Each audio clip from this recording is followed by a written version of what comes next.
Welcome to our posts. Today we will see stories of r/prorevenge. Tried to throw me under the proverbial bus, ran herself over. I was building an online training module at work that is intended to teach existing users how to work a new process. It has interactive elements, quizzes, segments to work through a few sample scenarios, etc. Now we'd recently got a new associate director who, from what I can tell, advanced through the company by throwing other people under the bus. She gets promoted not for her own merits, but because at the end of the day she has less mud sticking to her than other applicants. It's uncanny to the point that there simply had to be more to it than stupid office politics. I'll get to that in a bit. So after I have the first draft of the module done, it gets sent out for the usual round of testing, and there are of course a couple things that need to be corrected. I build the module off the notes the subject matter experts leave me, and a few things inevitably get lost in translation. But this new associate director just rips it to shreds, complaining that it's completely incomprehensible, needs to go into much greater detail, asking questions about nearly every individual mouse click in the sample scenarios, and overall stating that it's impossible to follow. The thing is, this module is intended for our finance department, for people who have a background in finance, and have already been trained on how to use our internal software. She is a training services associate director, with a teaching background. The module isn't supposed to make sense to a former middle school social studies teacher, it's supposed to make sense to people with finance degrees. I push back and try explaining this to her in a million different ways, but she's having none of it. So I have to go back to the subject matter experts with her 20 pages worth of criticism. And at first they think I'm joking. I had to forward her email before they finally believed me. So for the next 2 weeks we're going over every nuance, including readdressing everything that was covered during their 3-week classroom training. How to set up their network drives, how to set up Outlook, including things as nuanced as if you don't know how to set up your email signature, click here. I mean really basic stuff that has nothing to do with what the module was originally supposed to teach. But I now had to include it all because our new associate director couldn't find the on switch if you stapled her finger to it.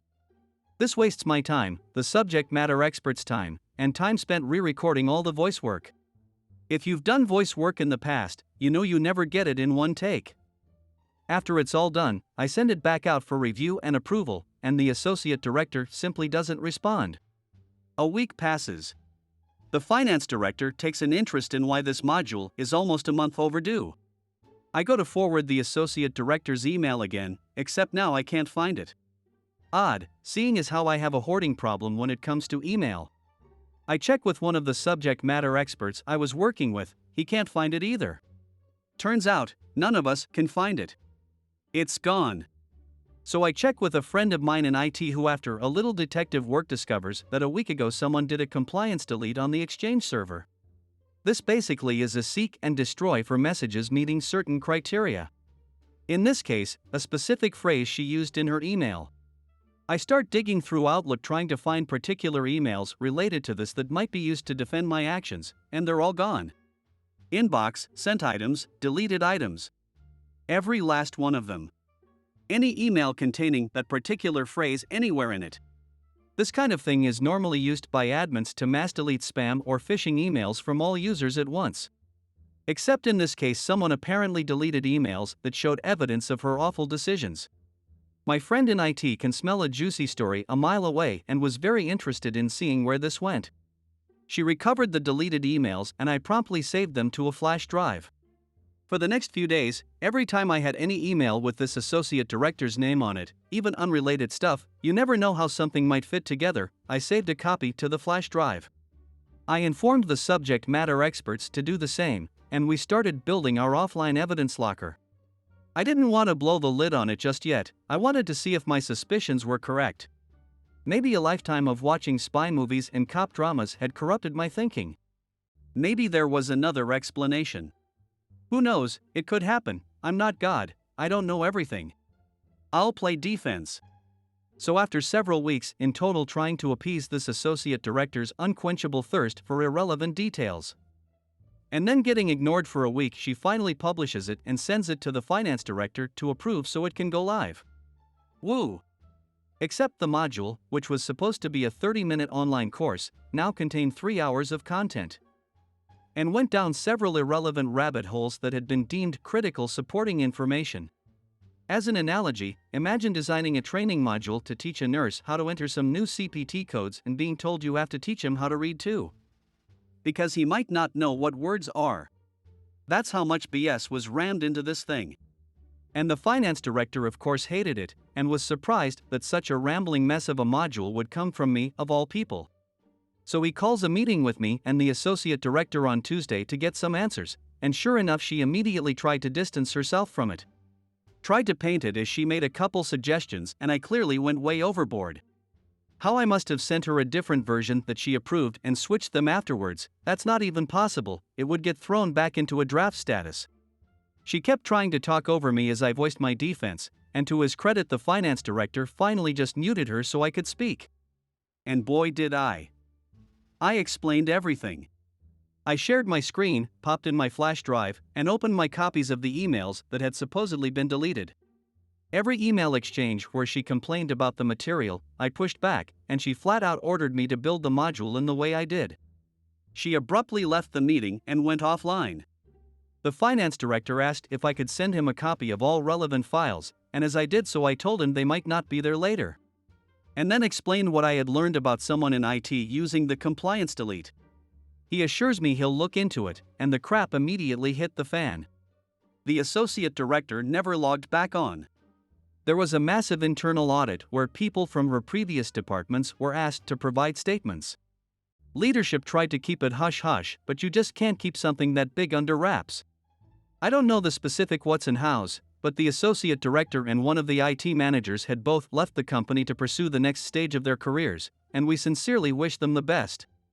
I don't really do the social media thing, but over the next few days as the rumor mill did what rumor mills do, I heard their crap absolutely blew up, and it came out that the associate director and that IT manager were having an affair. Now this all went down about a month ago, but as I wrote this post I thought to check online court records. Both are now facing divorces, filed by their respective spouses. So yeah, there's a void in my direct leadership, in IT's leadership. And the entire IT department is getting a shakedown by information security to determine if there were any other leaks. I spent some time reflecting on why this whole series of events happened.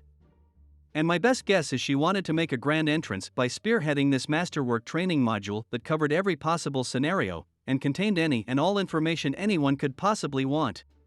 Then as she started to realize how wasteful, rambling, and unnecessary it was, she realized that her grand entrance would be a grand faceplant. So she tried to erase the evidence and pin all the nonsense on me to save face, but inadvertently set in motion the events that would expose her little arrangement with the IT manager. Taking it up the butt in order to cover her, but I guess. Next story. Harass my daughter on Minecraft? You can't hide from me. So, my daughter, who was about 8 at the time, was really into Minecraft, as most kids are these days. Also desperately wanting to join the YouTube/Let's Play culture, I had installed some screen recording software that would let her make videos of the games she was playing so she could later upload them to YouTube. Anyways, one day I'm minding my own business when I hear her quietly sniffling over on the computer. I asked her what was wrong, but she didn't want to tell me, so I let it go, but decided to keep an eye on her. A few minutes later I discovered what was happening. Someone was harassing not only her, but also all the other kids playing on whatever server she was on. This kid, we'll call him LS, was saying crap about how he was going to rape my 8-year-old daughter. She told him how old she was, hoping he would stop, how he was going to hack into her IP and steal all her info, swearing profusely, "Remember, this is a game for kids," etc., etc.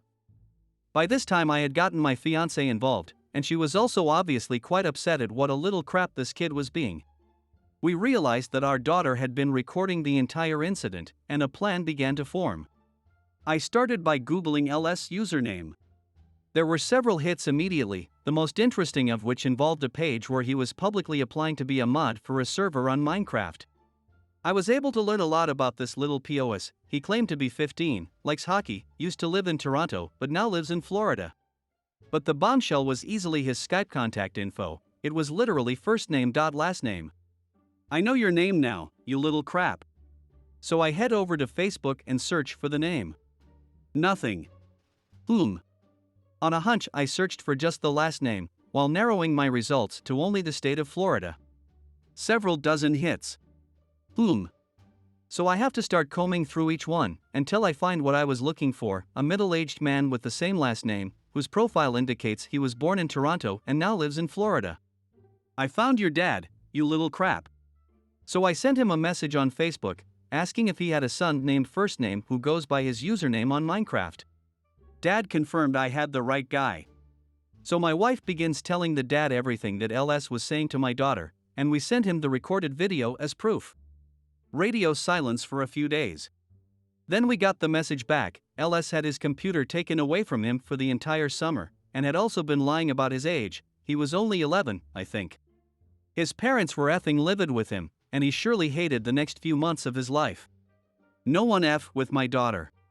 I hope you guys like this video. If you did, make sure like, comment, share and subscribe the channel or posts.